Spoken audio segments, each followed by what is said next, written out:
અને બાપ એટલે બેકો, બાપ એટલે વાહો. અને એ તો જેને નાનપણમાં તેનો બાપ થઈ ગયો ને મારો ભાઈ એને ખબર હોય, કારણ કે હું આ અનુભવ જાત કરીને બેઠો છું. આખા ગામને બધું કરે પણ જેનો બાપ થઈ ગયો ને કાંઈ એ સલાહ લેવા જાય ને તો એને બધે ના પાડે, મન ના પાડતા તારે કાંઈ નથી. લી વેદના તો જેને વહી ગયો એને ખબર હોય, પણ થાય શું?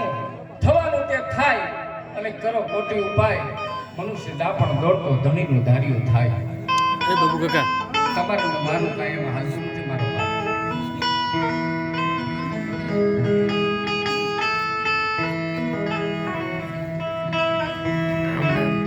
ઘડી પલકી ખબર નહીં કરે કલકી બા, જમણા માથે ડોટો દે જેમ તેતર માથે બાર. આજે મારે ને તમારી ગમે એવી હોશિયારી હોય ને કે આપણે આજ કદાચ જુવાનીના જોશમાં કે કમાણીના જોશમાં પાવર કરતા હોય, પણ જેમ જમણા એવી માથે ડોટું દે ને તેતર માથે બાજ બેઠો હોય ને. મા વિશે તો ઘણા બધા કવિઓએ લખ્યું ને એટલું બધું મા વિશે લખાણું, બાપ વિશે બહુ ઓછું લખાણું. જેમાં ઝાલાભાઈએ એક રચના તમારી સમક્ષ રજૂ કરી હતી કે ઘેરો હોડલો અને છાયણી, એવી જ એક રચના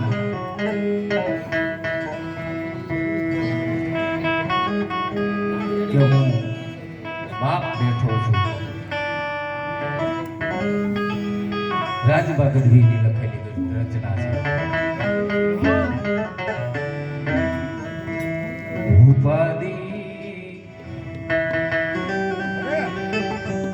તું કરમાં હજુ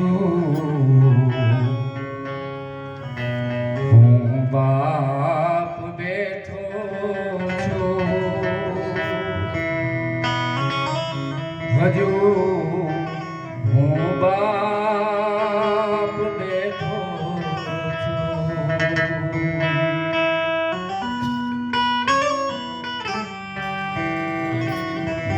જગતમાં કોઈથી ડરમાં હજુ હું બાપ બેઠો છું, હજુ હું બાપ બેઠો છું.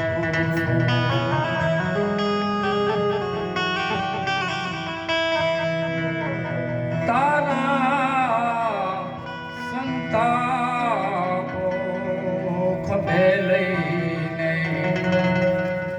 જગતના તાતને ખભે લઈને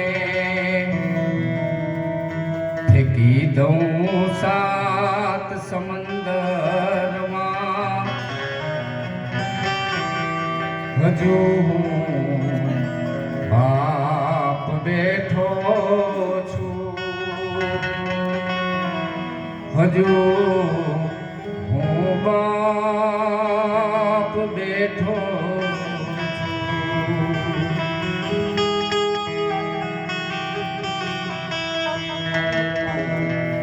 જગતના લોડથી લડવા છીની હથોડીથી તને ઘડવા, કરું ચેતન હું જડમાં, હજુ હું બાપ બેઠો છું.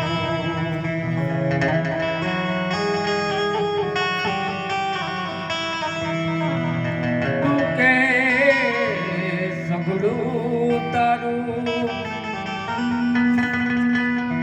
બાપ પાસે આપણે ગમે ત્યારે માગી ને તેની પાસે હોય કે ન હોય, પણ છતાંય દરેક બાપના એક અરમાન હોય કે મારો દીકરો જે માગે એ હું લઈ દઉં. એટલે એમ કે છે કે તું કે એ સગડું તારું કહે તો આપ છે તારું. આપને લઈ લેવાની તાકાત ધરાવતો હોય તો એ આપણો બાપ છે. તારા હાટું છું હું ઘરમાં, તારા હાટું જ છું હું ઘરમાં, હજુ હું બાપ બેઠો છું, હજુ હું બાપ બેઠો છું.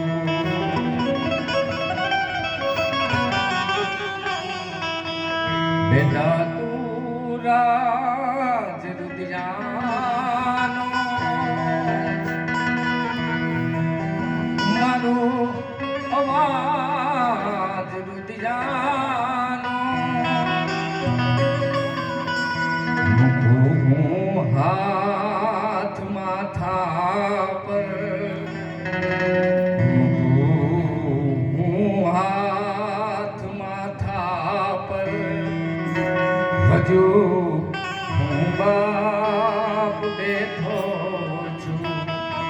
ઉપાધિ તું કરમાં, હજુ હું બાપ બેઠો છું, હજુ હું બાપ બેઠો છું.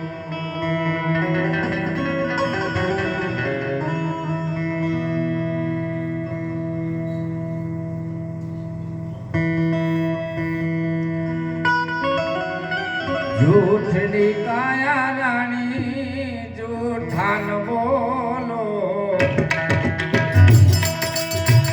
જૂઠની કાયા રાણી જૂઠાન બોલો, સબસે તને તારો કરનારો. જૂઠની કાયા રાણી જૂઠાન બોલો.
સતગુરુદેવની જય. હમરે આ